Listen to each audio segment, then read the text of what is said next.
Yo, what's up, everybody? RevSauce9. Make sure to rate, like, and subscribe. Hit that bell icon for the latest and greatest that comes to my channel. We're going to be doing a quick TNA review for 8/22/2024. The show was awesome. I'll put it that way. The show is awesome. Things with it was great. The Hardys, Moose, JTC, pretty good. Formerly Dirty Dango, pretty good. We had a couple qualifying matches. We had a couple of things. We hear from Jordan Grace. We hear from the Walking Weapon, Josh Alexander. We hear from Nick Nemeth. There was a lot of things that were moving. The No Quarter Catch crew, Charlie Dempsey on television is good stuff. I was really, really impressed with TNA this week. I have no complaints. I would say it was an average show, which is not a bad thing from TNA. TNA puts on good shows. I say they're up there with NXT. NXT this week was pretty freaking sweet, setting up for No Mercy, and then you have it leading into TNA. I think there's going to be some stuff that's going to lead into Joe Henry and All Ego Ethan Page. But for the most part, I was pretty impressed what TNA had to offer. We had the Ultimate X qualifying match, Frankie Kazarian, Kushida, and Alexander Hammerstone. Hammerstone winning. Frankie Kazarian and Kushida are going to be going at each other at, I believe, Resurgence. And so Kushida, again, kicks out Hammerstone off the apron, goes into a dive. Kazarian grabs Kushida's leg, draws him out into the ring, commercial break. And then they go into a whole bunch of stuff. And then after the match, after losing, Kazarian lays the boots to Kushida following a fade to black. Kushida tried to go for a devastating overboard lock, but Hammerstone powers out and then hits him with the Nightmare Power Padium and then gets to 1, 2, 3. Basically. And Kazarian was upset, basically really upset, and then turned around. And we had Gia Miller approaching Eric Young in the back. She asked what Hammerstone's win does for their match next week. Young said congratulations to Hammerstone and says that he maybe their match next week, Hammerstone won't be able to make it to Emergence. Sorry, I thought it was Resurgence. It's Emergence. Steven Shaw enters the frame and tells Eric Young, like always, I'll be watching.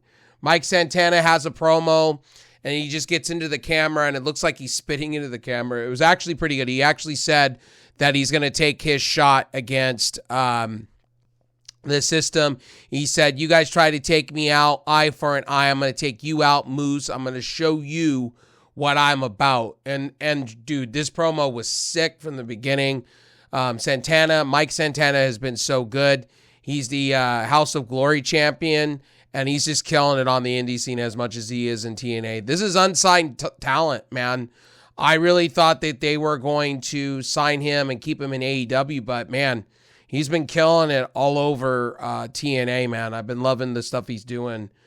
Rosemary shows off her butcher knife, and as she got in the ring, she puts it in her bag. So this bag of hers is supposed to be evil stuff. She was talking about in a recent podcast or interview how basically that she wants to be in NXT, but I don't know how NXT would handle her with the evilness because a lot of it's not really PG. So we'll see what they do with Rosemary. Rosemary wants to be in NXT. She wants to go after some talent. So we'll see what they do there. Their match, Rosemary versus Alicia Edwards, and with Masha Slamovich went the distance a little bit and then turned around into an X Factor. Rosemary lines up with the strike, but Masha Slamovich grabs the leg to allow to hit the Danish, and the Spitfire comes out. Attack Marsha with a distraction. Rosemary hits as above, so below for the win. 1, 2, 3. Rosemary won this match. It was a good match. I had no issues with it. PCO and Rhino and Zaya Brookside versus Matt Cardona. But then Matt Cardona turns around and brings in Madman Fulton, and he's always ready, and he said he was not cleared. So he brought Khan and Madman Fulton in. Basically, this match was kind of hokey pokey, and it turned into PCO, Rhino, and Zaya Brookside winning with help with Steph DeLander. Steph DeLander was originally in NXT Black and Gold, and she wasn't really utilized. So she's been really killing it on the indie scene. I'm surprised how AEW or WWE has not re-signed her or done something with signing her. She would be a great addition to AEW personally. And she's got the moveset. I think she deserves a bag full of money.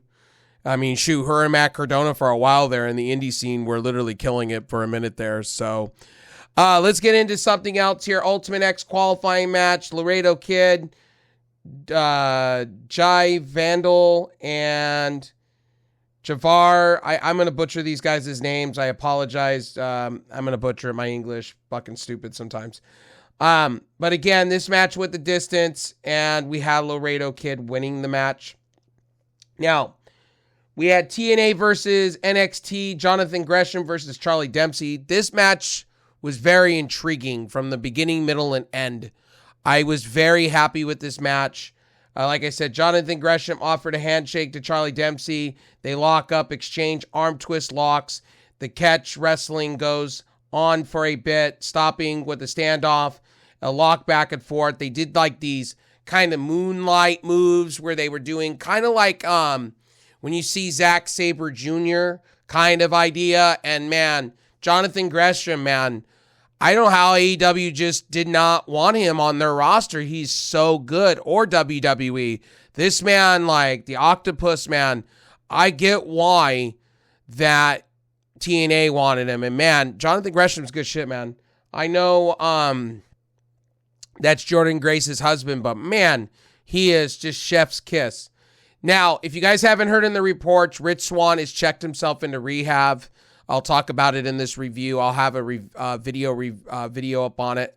But he's entering into rehab. You did see him on the show this week because everything is pre-taped. Scott D'Amore talked about before he left, they recorded like 8 weeks of television. So getting into Emergence, I think it is. And so Scott D'Amore left TNA in good hands. So at the end of the day, just to let you guys know, Rich Swann is out of action indefinitely. He may be released by TNA. I think that's what they're going to do, is probably release him. Rich Swann, man, I'll have a video on the whole matter. Matt Hardy and Jeff Hardy versus Moose and JDC. Good match. I went to the Hardys. It's good to see the Hardys healthy. It's good to see the Hardys not looking exhausted. When they were in AEW Ring of Honor towards the end, man, they were literally exhausted. It looked like Jeff just couldn't find a start, but they look happy. They look healthy. And again, Matt and Jeff Hardy get a victory here. That was the ending of TNA. And then you have the System coming out back and forth. And then you have Joe Henry coming out to help them. And then you had a whole bunch of moving parts. So it was pretty good to see that you had Matt and Jeff Hardy, Joe Henry, and then you had Santana come out, beat the shit out of Moose, and then it went back and forth. This was pretty good. Now, is this going to lead to the System screwing over Joe Henry at No Mercy? That's going to be the question. So it kind of had ties in for WWE and stuff. So kind of cool shit from TNA this week. Jeff comes out, hits a twist of fate on Moose, and then a swanton bomb by JDC, and then distracts him, and Moose step into attack. JDC back in, throws Jeff hard into the corner.